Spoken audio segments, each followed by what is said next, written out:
Hello and welcome to The Insider, a show designed to clue you into the biggest news, events and announcements inside the video games industry, discussing with you some things you may know, some things you may not, and the glue that holds it all together is a little bit of my own opinion. My name is Paul James, thank you very much for watching, and let's kick off the episode.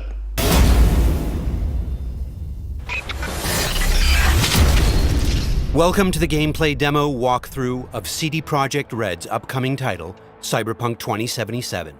So in the lead up to E3 2018, and essentially I mean about a month beforehand, and in the weeks since, there has been one game that has been the talking point almost more than any other game.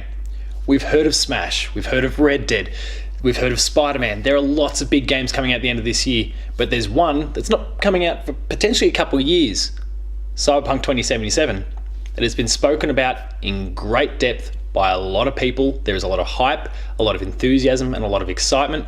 We saw it, there was an E3 demo, there was a revised version put out there for those who had a special pass at Gamescom, and now, this week, the demo has been made available to everyone on YouTube, courtesy of the official Cyberpunk 2077 account, and it's prompted a lot of thought, a lot of discussion, and we're going to talk all about it in this week's episode of The Insider. Before we start, a small but important disclaimer. The gameplay you're about to see is from a work-in-progress version of the game. Everything you see is potentially subject to change. So before we talk about the game's specifics, I want to talk about what CD Projekt did in the lead up to this demo being available and in the first few minutes of this demo being published. The thing that they have sought more than anything else is feedback. From those at E3 and Gamescom, there's been little bits of paper that they've been looking for people to fill in and give some feedback. And even at the beginning of this demo that's now made available for all of us, the person who's doing the commentary for that demo speaks about how this is an early build, there are plenty of things that are subject to change, and we are looking for feedback, and we're sourcing that feedback from you, the player, you, the journalist, you, the YouTuber. And I think that is a great thing. Now, there's lots of discussions out there about kind of games developed by committee and the fact that things can kind of go pear-shaped with that, but it's on the developer to take all these different pieces of feedback, be it from Twitter or official written feedback, whether it's discussions they have in the team, and use that in an appropriate way. And I love that CD Projekt, in the case of Cyberpunk, are being so responsive to feedback. They copped some feedback when it came to The Witcher 3. There were demos published out there, and a lot of commentary came back when the final game came out that was talking about how it didn't look this good. It looked way better when the demos were being shown. What happened? So they're being super transparent about where this game's at and the fact that things are subject to change. It's awesome, it's a great tone to kick things off with, and I love what you're doing. Keep it up, CD Projekt. Time to show off our new high-level abilities. With Quick Hack, using the backdoor we unlocked a minute ago, we'll install a virus that jams the connection between the Maelstrom Ganger and his weapon. This will prevent him from firing.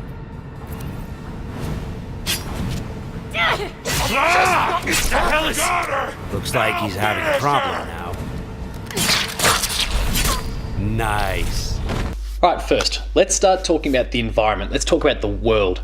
It is incredibly detailed. What we saw in this gameplay demo is a lot of different locations within the city, some of it packed with lots of Mother Nature. Despite being a very cyberpunk futuristic setting, there is still elements of Mother Nature present.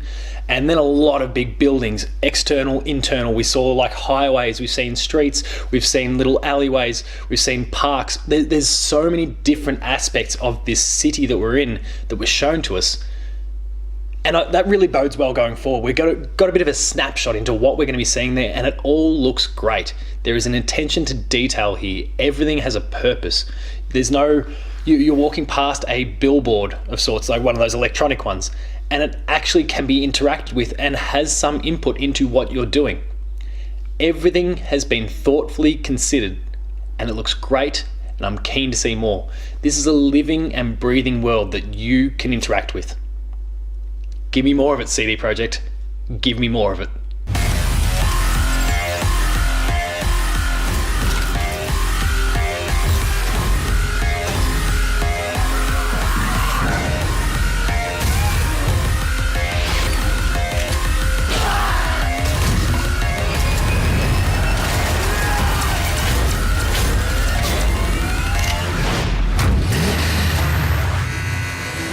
Of course, this is an RPG, like The Witcher.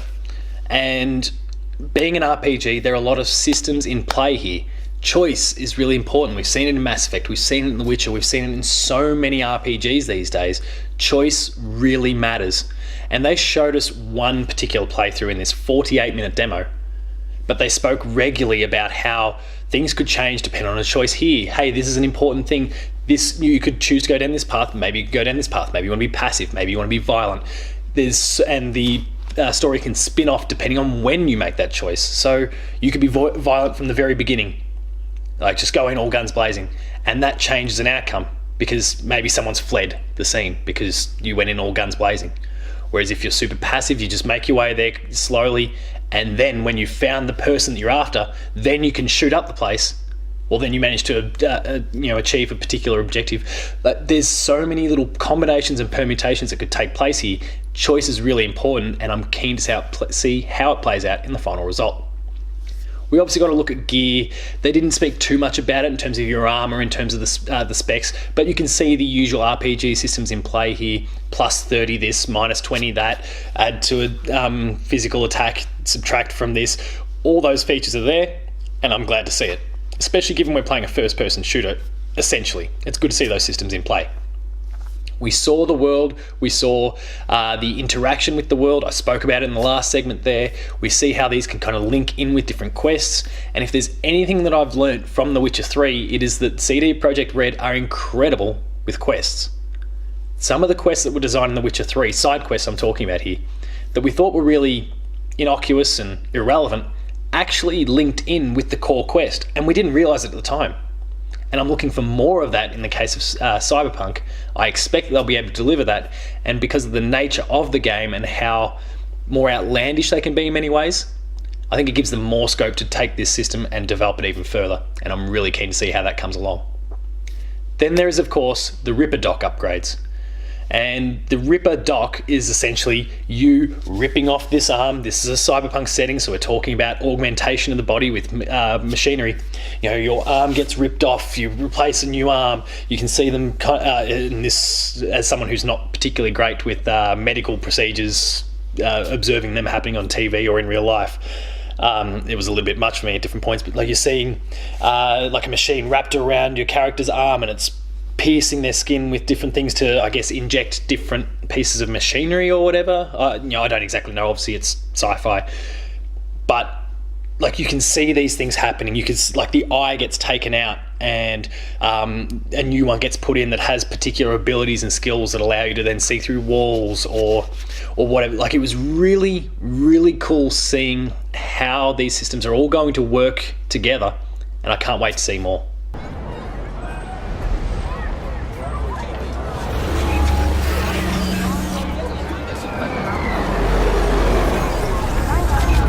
What I appreciate the most about CD Projekt Red developed games is that they don't pull any punches.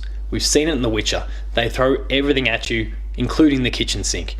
And it's on to you, the consumer of that content, to respond to that however you see fit.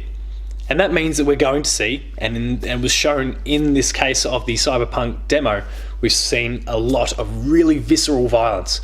There's drinking, smoking, nudity, there's drug use, there's like I spoke about a moment ago, you can watch as these upgrades, your body's kind of getting injected and ripped apart as there's new limbs being attached. And I spoke about that drug use one, and as an Australian, that still has me a little bit anxious because of our ratings board. But they're really prepared to hit every hard topic, and I appreciate that of a developer. It doesn't mean you have to, but if your world and your setting lends itself to tackling some of these really hard themes and topics, then I'm always impressed when the developer's prepared to go there and not shirk any responsibility, not be concerned about any consequences or ramifications. Hopefully, though, when it comes to that drug one, they can find a way to convince our Australian ratings board that the drugs you are taking, this Ventolin sort of thing that you're consuming, is okay, because apparently our ratings board gets really angsty when drugs are being used and they have a benefit. That's the real touchy point with them, and hopefully CD Projekt can find a way to negate this. Remains to be seen, though. Well, alright, fucking bravo. Come on, lighten up. Have a whiff.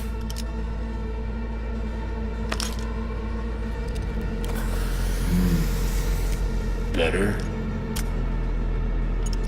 So, as we wrap things up here, we're going to talk about my thoughts, more specific, not what we saw, but what I actually thought of it. The violence is very visceral. I like seeing the stats bouncing out of it. That reminds us that we're playing an RPG.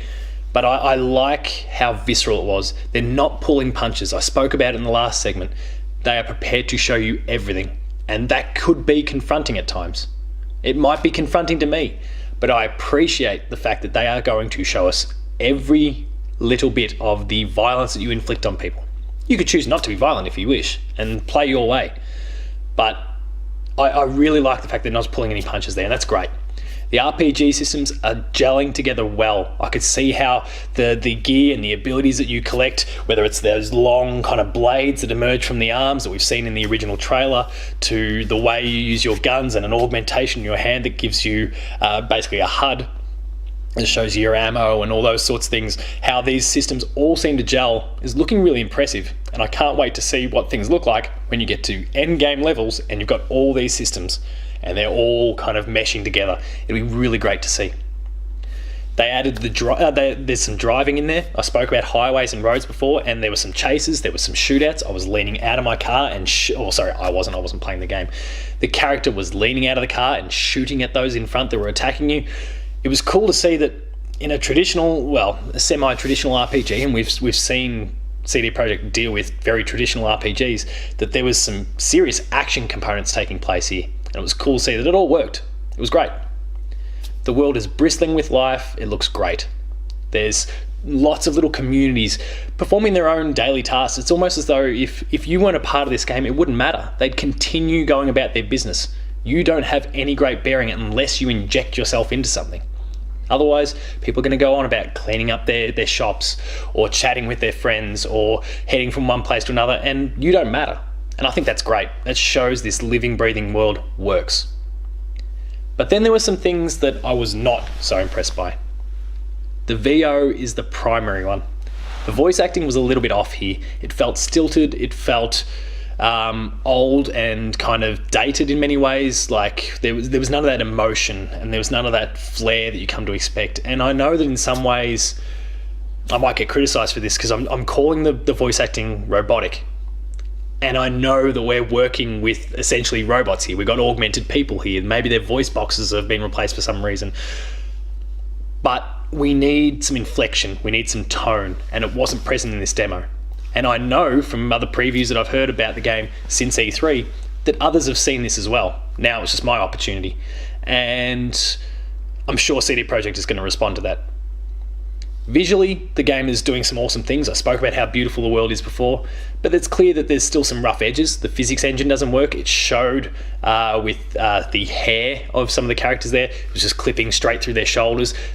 But this game's a fair way out. That's something that'll just naturally be fixed and altered in time. So I'm not too worried about that, but it just shows that the game's still a little way off. Things are looking really, really good in this game, overall. Minor little blemishes that I just spoke about at the end there, but I'm really, really happy with this direction that Cyberpunk 2077 is heading in. Now the only question is, when do we get it? Personal responsibility, personal responsibility, personal responsibility.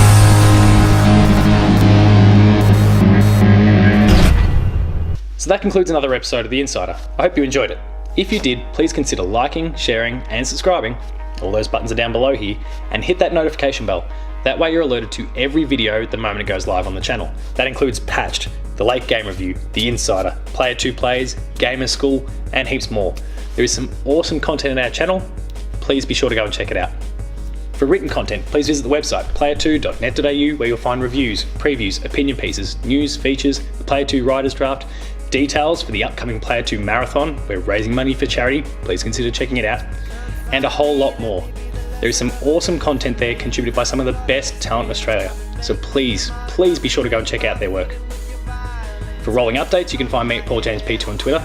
The website you can find at Player2AU on Twitter. Please be sure to check out our Patreon, patreon.com/Player2AU. Thank you very much for watching. That is Cyberpunk 2077. I'll see you later.